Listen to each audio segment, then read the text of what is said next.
As you might notice, this is not our usual setup, and this is not the usual length of my videos. We are essentially doing the same thing as always, except we are deep, deep, deep in the woods of nostalgia. So I think you should get yourself a drink.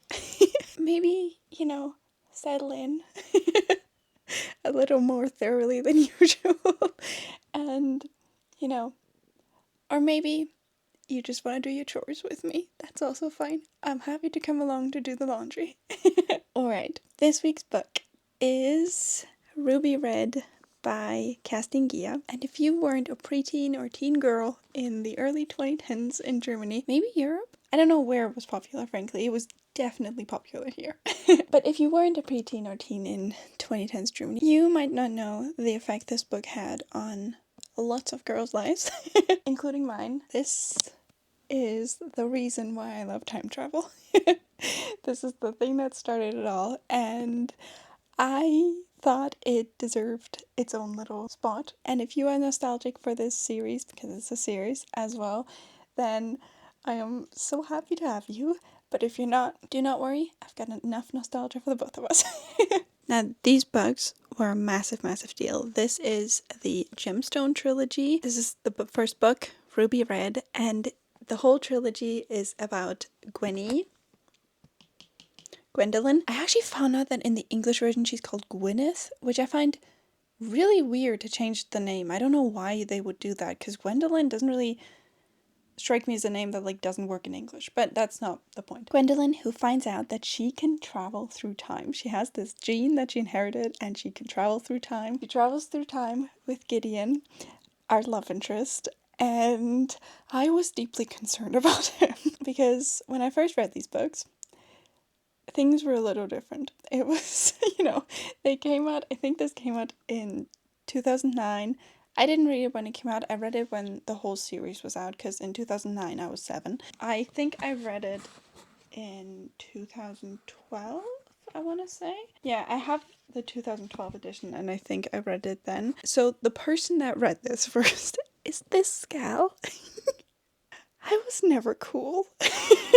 Now this gal loves polka dots. What you actually don't know is that there's a picture of this exact evening. It's of my whole family, that's why I didn't choose it. I wanted a picture with just me. But in that picture, I am wearing this polka dot bag, which was my favorite bag, this polka dot skirt, and a polka dot bolero as well, because that was the time, 2012. I was wearing bolero jackets every day. But yeah, back to Gideon. I do not trust this gal's judgment on men, because it's not her fault. She was getting some terrible literature. And it really wasn't anyone's fault, because that's all that was available. Truly, the men in, teen books, YA books in the 2010s, rough place. I am thinking of one specific series that I'm deeply nostalgic for, but, I know. We'll talk about that some other time. Anyways, I was very worried about this man. I was very worried about rereading this and falling out of love with this guy, because I had fond memories of him as one of my favorite first book boyfriends, and I did not know if he was gonna hold up, and we will talk about that later.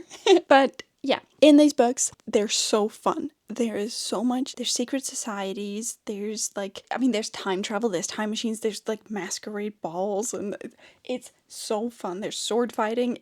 Everything fun is in these books. I love these books. I love them. But first, we're going to talk about the dress we're going to sew. There were a bunch of options for dresses for this, but there were lots of options for dresses here, and I'm kind of already looking forward to doing part 2 of this.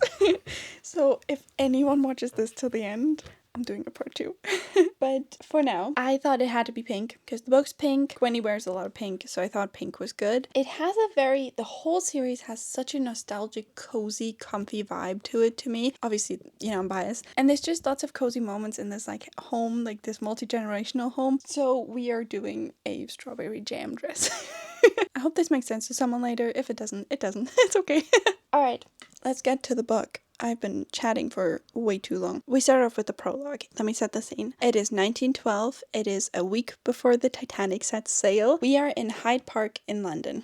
there is a young woman crying in the grass on the floor, and a young man sitting next to her trying to like keep guard but also console her, and it's all very dramatic. These two have a secret. They're talking about leaving someone behind, making a difficult choice. Now if you're not me at 11 years old, you're probably gonna catch on to this little hint a little quicker than I did. Also, I have a terrible habit of skipping prologues, which is awful, but I'm just like, it's the same with like flashbacks. I'm just always like, okay, let's get to it, like, you know, it's fine, I'll figure it out.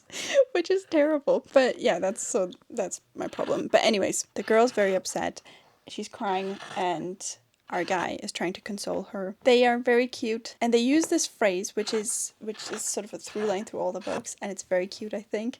The guy asks her, ready? And she says, ready when you are. And I love it. 11-year-old me thought that was the height of romance, and I still think it's very romantic. Anyways, we move on. First chapter. We are with Gwenny. Gwenny is 16 years old, she's at school and talking to ghosts. It's sort of a weird thing that she does and that she's always been able to do, and her family's kind of on the fence whether she's just like making it up or, you know, they're just sort of letting her do it. But mainly, we're not there to talk about ghosts, we are there to wait for Charlotte to get dizzy. Because we are told that Charlotte is supposed to have the gene for time travel. The first time you jump in time starts with getting dizzy. So we're just waiting for Charlotte to get dizzy. We are in history class, in actually Mr. Whitman's history class. Mr. Whitman's a man, not a squirrel, but the gals, Gwenny and her best friend Leslie, they think that Mr. Whitman looks like a squirrel, even though everyone has a crush on him and thinks he's so pretty. This squirrel is actually one of the squirrels in my mama-in-law's garden. She is a Disney princess. She has multiple squirrels, a little chipmunk that she loves, actually 2 other chipmunks as well, but she has one favorite, a variety of birds that will eat out of her hands, and a whole fox family, mother and 3 kids, that she feeds. She's lovely. So, but it is not just Charlotte that gets dizzy. It is also Gwenny that gets dizzy. They both get dizzy. Gwenny puts it off to just like, everyone's talking so much about everyone getting dizzy that I'm probably just like, you know. But when Charlotte gets dizzy, these two go home because that's what they're supposed to do when she gets dizzy. And Mr. Whitman seems very understanding of this for some reason. Remember that. They go home to the Montrose family home. It's this very fancy home in London. It's this multi-generational home. It belongs to Lady Arista. It used to belong to her and her husband, Grandpa Lucas, but Grandpa Lucas sadly passed away. This is also a picture of my grandpa. Actually, the picture my grandma fell in love with, which I always thought was quite cute. But Lady Arista is sort of the head of the household now. She lives there with Grace, who is Gwenny's mom, Gwenny's 2 siblings who aren't really very plot relevant, Charlotte and her mother Glenda, and Grace and Glenda have another brother, but he does not live with them, and he has a very scandalous eldest daughter, Lucy. But we don't talk about Lucy, because Lucy ran off with her love, and it's all very scandalous. Oh, and also Aunt Maddie, and you might ask why Maggie is her picture here. It's because I mixed up the names when we first adopted Lady Marjorie, and I thought that she sort of looked like Aunt Maddie from the movie. And I kind of forgot that Aunt Maddie was called Maddie, not Maggie. So this is Maggie, but in spirit, sort of Maddie. Aunt Maddie's there, and she's very forthcoming with information. She sort of tells Gwenny a little bit about what it was like when Lucy ran away, because Lucy also had the time travel gene. Now, about the time travel gene. There's 12 time travelers in all of history. There's a prophecy for them. Their birthdays are calculated partly by Newton, because Newton was also part of the secret society. But we'll get to that in a bit. And so that's why we know that Charlotte has the gene, because she was born on the right day. Gwenny was born 1 day later. We'll talk more about the time travelers in a bit. But Charlotte gets swept away by Lady Arista and Aunt Glenda and gets taken to the lodge of the secret society. And Maddie tells Gwenny, look, if you're gonna ask all these questions, you better get me some lemon drops from the store so I can at least not be hungry. And Gwenny goes out to get the lemon drops, but then she jumps in time. Because it's actually her with the gene, not Charlotte, which is not a surprise to anyone, you know, but still. Gwenny jumps through time, is very concerned by the whole thing, and just feels very lost, and she's just standing in front of her house, but it's, not really her house because other people are living there, it's the past. And so she's just considering, well, should I ring the doorbell? Like, what do I do? But then she immediately jumps back to her normal time, and she wants to tell Aunt Maddie about it, but then she just doesn't. And she goes to get the lemon drops. She's very shaken, and she calls Leslie, her best friend. Leslie is a treasure. I love that girl. She's the best friend a girl could ask for. She's amazing. She's immediately on it with the research. She's a keeper. Leslie tells Gwenny to tell her mom as soon as she gets home, but Gwenny doesn't do that. Gwenny wants to, but kind of doesn't find the right moment. And then her mom keeps talking about how, everyone in the family just has too much imagination, because Aunt Maddie gets weird premonitions, visions of things, and Gwenny with her ghosts, and her mom sort of hints at not fully believing in all this, so Gwenny just doesn't tell her. And that night she jumps in time again for a short little while inside the house, gets chased down as a thief, and then jumps back before they can get to her. But then the next morning she's in school. Leslie has been urging her to tell her mom, but she hasn't done it, and they are in Mr. Woodman's class again when Gwenny gets dizzy again. She runs out of the classroom, and now comes the most fun scene in the whole book. I love this scene. I loved this when I read it then. I loved it now. Gwenny jumps back in time, and she's in her school, and her school used to be this manor house. Well, it's still a manor house, but it's not it's a school now. She is in the 1700s in this manor house, and there's a ball downstairs. She can hear the music. There's, candlelight, the music, the, wigs and everything. She hears voices on the stairs, and she runs into this room, hides behind a curtain, but two people come in right after her. It's a young couple, a man and a woman, and they are arguing about something. The young man is apologizing to the girl. He's like, I'm sorry, I shouldn't have let that happen. He talks about a count, and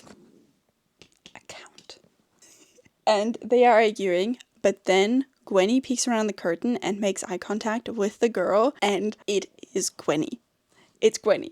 In a fabulous 1700s Rococo dress. She is wearing the wig and everything, and she makes eye contact with this version of her in this dress and is completely shocked. But the version of her in the dress is less shocked. She sees her and gestures for her to hide. The guy that she's with sees her gesture and is like, who are you gesturing at? Is there someone in the room with us? And gets all defensive, ready to fight. But Gwenny with the fabulous hair and dress grabs him and kisses him. The pretty boy. And then Gwenny from now jumps back in time and is like, oh my gosh, I kissed a boy. But not me. And I love that. I love it so much. Leslie is like, girl, you better call your mom right now. Her mom shows up. She feels super guilty and does not seem very surprised. She tells Gwenny to get into the cab that she called and tells her that she will take her to the lodge where the guardians are, and reveals that Gwenny was actually born on the exact same day as Charlotte, but Grace just wanted to protect her daughter from this fate of, being with the lodge. And that's why they bribed the midwife, and that's why, no one knew that they had the same birthday. Now, we learn a little bit about the lodge here, and I will tell you about that. It is the lodge of the Count of St Germain. He was one of the 12 time travelers. I think the 5th or 7th? I think 7th.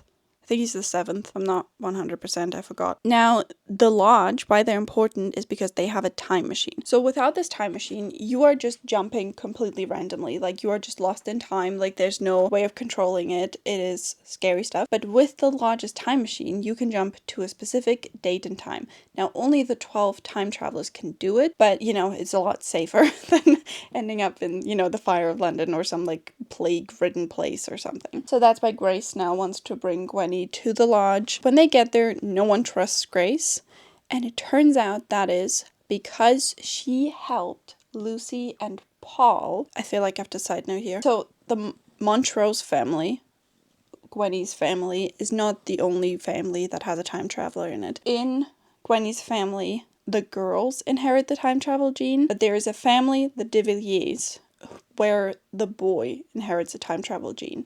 And Paul is sort of the like male equivalent at the time of Lucy. They both had the time travel gene, and they fell in love, and they ran off together into the past with the time machine, which is a big ol' issue. Now, there was a replacement time machine that they got to work, but there is a problem, and I will tell you about that in a second. Anyways, no one trusts Grace because of that, because she helped them run off, and they also kind of don't trust Gwenny because of that, because they just assume she's gonna be like the other ones. Now, at the lodge, we meet Mr. George, who's lovely. He used to be friends with Grandpa Lucas. And we also meet Fogg, the head of the lodge now. I don't have a picture for him. Grandpa Lucas used to be the Grand Master of the lodge, but now it's Fogg. And Dr. White. Dr. White has this little boy like hanging onto his sleeve the whole time, but it later turns out he's a ghost. The little boy, not Dr. White. And then we meet the boy. We meet Gideon. Gideon is the current male time traveler, and he is the boy that we kissed at the ball. It's so fun. And he looks like Gwenny after he gets told, like, oh, she's our time traveler. And he's like, she doesn't know anything. She doesn't know French. She doesn't know how to dance. She doesn't know how to sword fight. She can't do anything. And I'm gonna do the mission by myself. Now, what is the mission, you might ask? Mr. Lucas tells us when Gwenny is with him. The mission is when a time traveler first starts time traveling, they put a little bit of their blood into the time machine. And the prophecy foretells that when all the blood of all 12 time travelers, not all of their blood, a little bit of blood of each, is put into the time machine, that it will bring some great cure of all illness or something to humanity. Which, that's a pretty big deal. So they're all pretty mad at these two for, running off with the time machine that had all the blood of all the previous time travelers. Because at that point, only Gwenny and Gideon would be missing. So now, Gideon's mission is the lodge keeps sending him through time to collect all the blood of other time travelers. Obviously, Paul's and Lucy's, for example, is not in there yet, but also some others aren't in there yet. Now, Gwenny travels back in time one more time. She finds a key. Remember that key? But for all other intents and purposes, that time traveling bit is kind of not important. Then we meet Madame Rossini, who sadly isn't really plot relevant, but I really want to talk about her. She's adorable. She's the seamstress. I love her to bits. She's French. She's very cute. Her whole place is so cozy. It's part of the reason why I kind of thought of strawberry marmalade. I don't know why her place makes me think of that, but it's like very...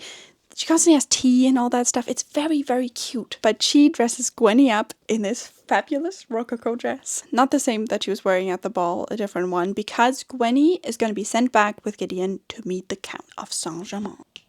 Gideon sort of pities Gwenny because, she doesn't know anything. She's kind of like lost in the sauce a little bit. She's, just been thrown into this. But before she meets the Count, her mother gives her like a couple last pieces of advice. One of them being, do not trust anyone. Only trust yourself. Do not trust any of these men. Which is very comforting.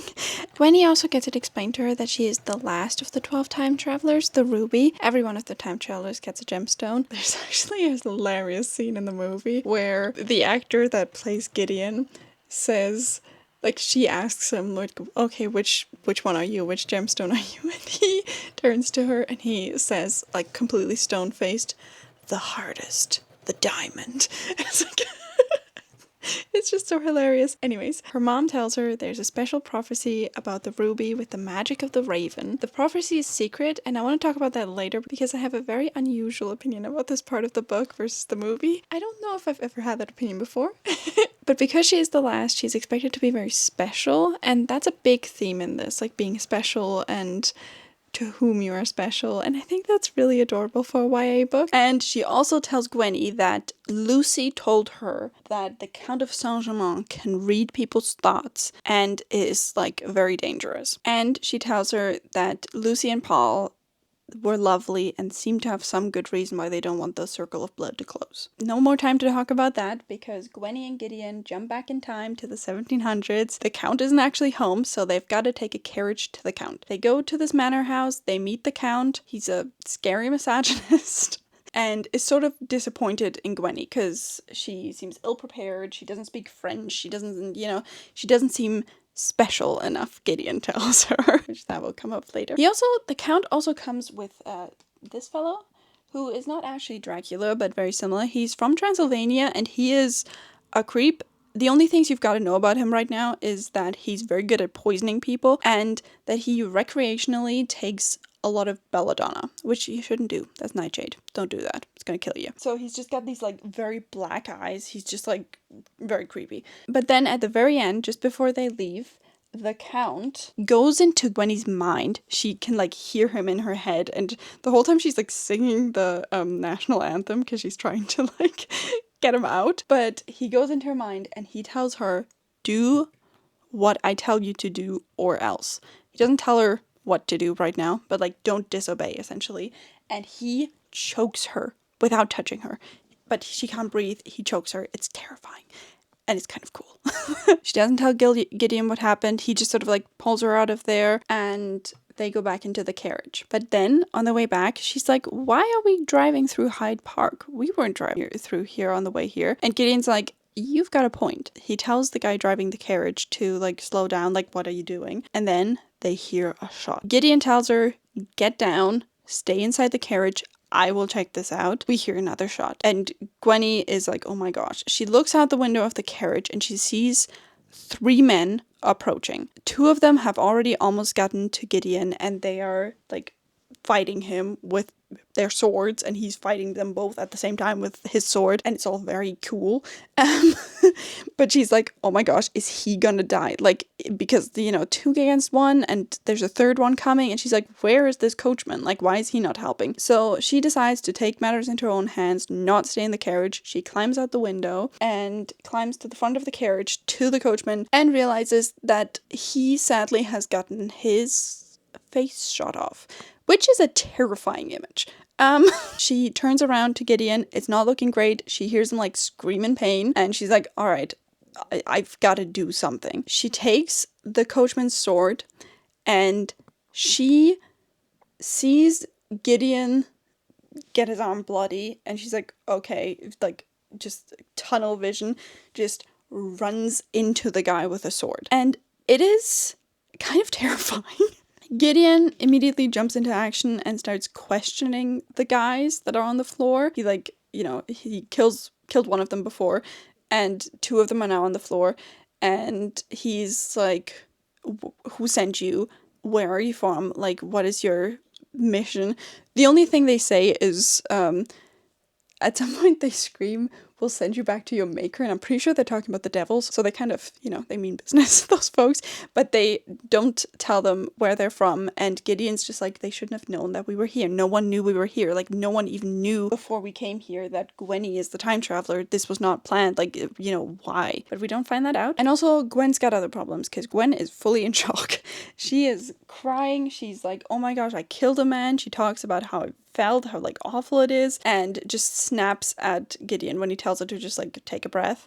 She's like, oh well, it won't all, like, this won't make this go away, like, I killed a man. And he's very comforting, very cute, and yeah, just then they get picked up by the folks from the lodge and they want to like take them back to the lodge, and Gideon's like, no, I'm gonna put my foot down, like, we are taking her home, she's had enough. And it's very cute. I like a man that takes charge. Now, quick intercession here. In the movie, there's a whole side plot in this spot of the plot in general, and I will tell you about it even though it's not in the book, because 12-year-old me was swooning over this, and I sort of still am every time I rewatch the movie, which is at least every few months.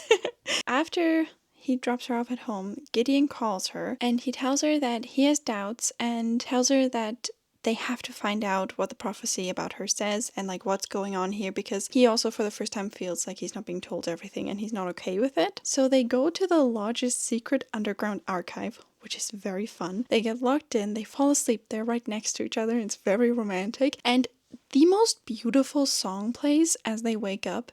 You should look it up. It's like, if you look up the RUBYRED soundtrack, it's like Morning Light or something like that. I'm not sure what the song is called. I'll put it on the screen. But it's beautiful. They get found in the morning by Mr. George, and they beg Mr. George to let them travel back in time to the 1950s when the prophecies were kept in the lodge rather than at a bank locked away, like completely out of reach. He agrees to help, and they travel back in time, find the prophecy in this observatory. It's such a lovely spot. It's so cool. And the prophecy says that the raven, or the 12th, the ruby, it says that she's gonna die.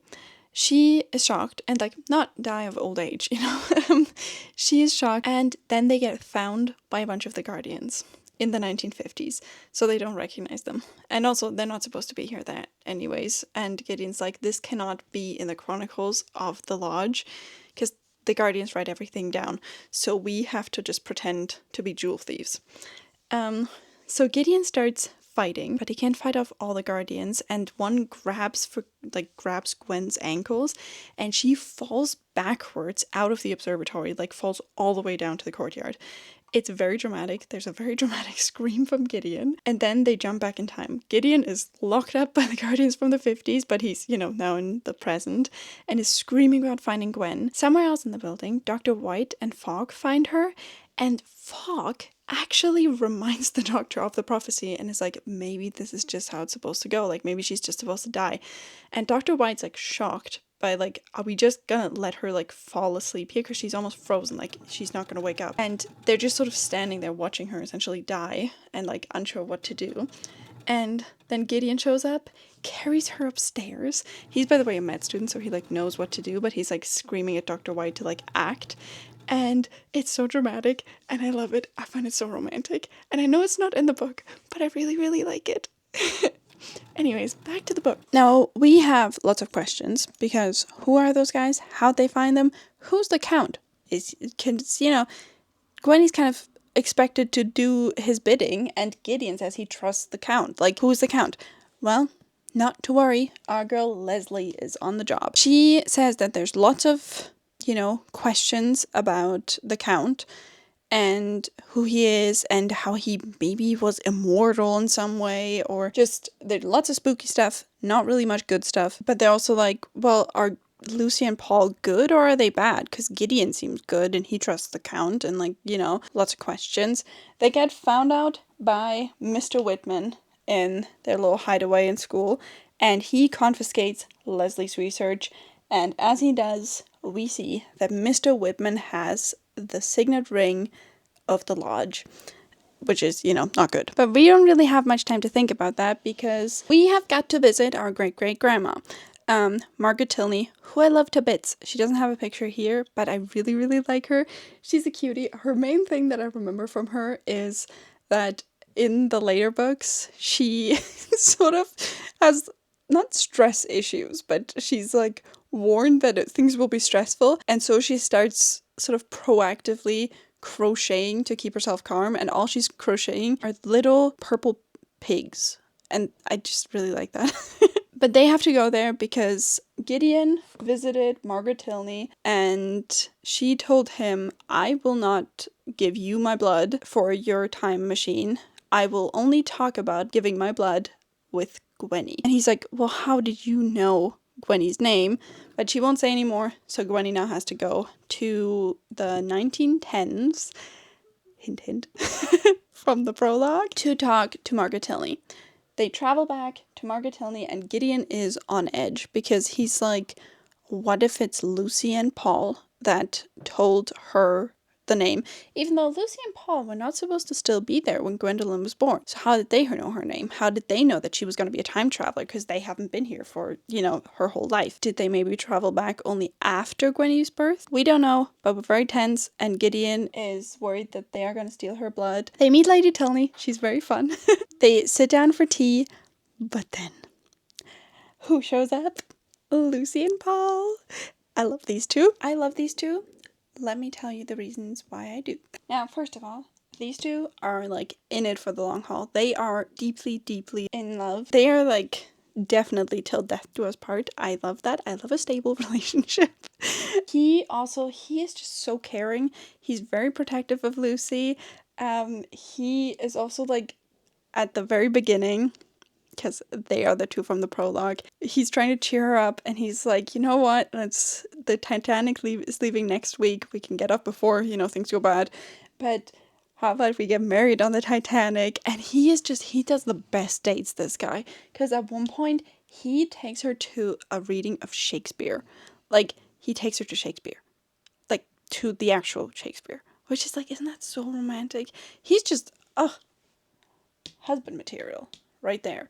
These two are my favorite couple in the whole series. I mean, I love Gwenny and Gideon, but these two are my favorite. But yeah, those two show up. Gideon gets all like, alright, we are getting out of here before like someone takes Gwenny's blood or my blood. He gets all protective. And Paul's like, alright, you get out of here. But you know who won't get out of here? Gwenny. We want to talk to her. Gideon's like, actually, no you don't. Starts threatening Lucy with a gun. Paul gets very protective. Lucy doesn't really seem that worried.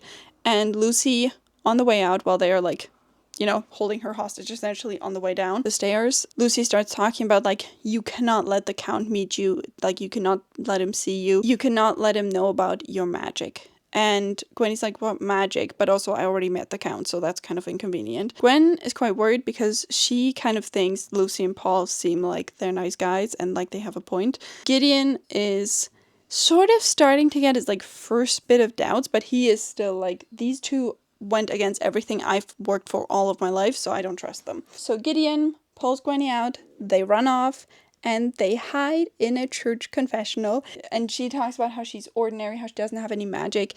And he tells her, you are not ordinary, you don't need any magic to be special to me. And it's just so romantic. And then he leans in, and the book ends. Well, we still have the epilogue, but the book ends just before they kiss.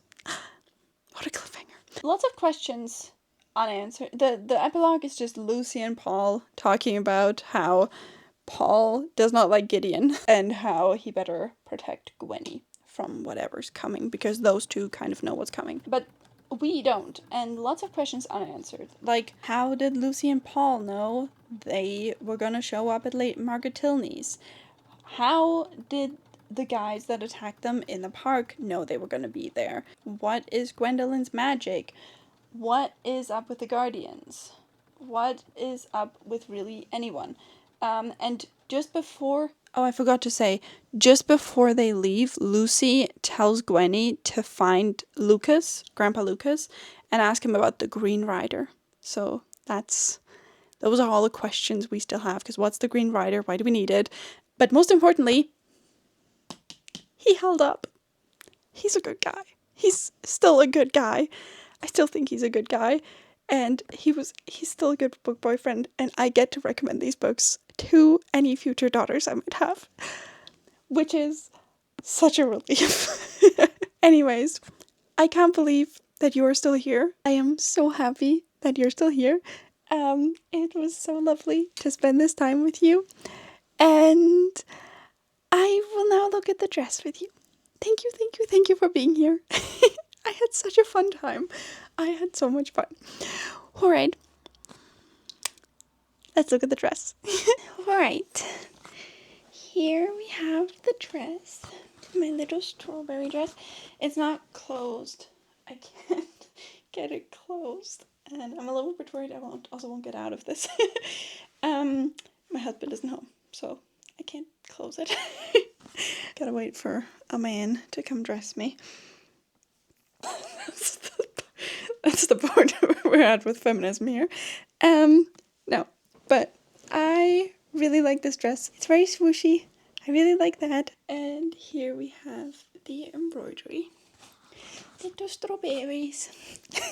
But if you watch this to the end, I cannot thank you enough. Yeah,